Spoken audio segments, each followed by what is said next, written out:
ako sa gitna sa talbos. Nag-upo. Kasi nag-relax muna ako. Kasi nga, pagod ako eh.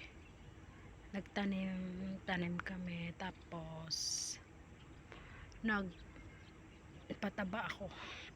Tanim kami ng talbos. Yung bagong tanim naman ulit.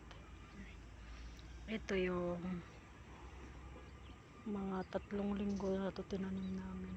Ayan na. Ayan na siya.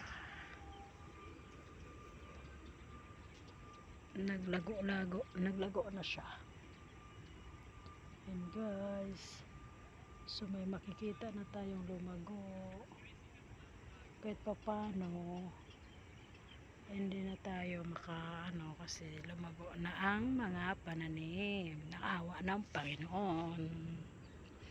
Diba guys? Ganyan lang ang buhay. Kailangan magsipag. Diba? Tsaga-tsaga lang.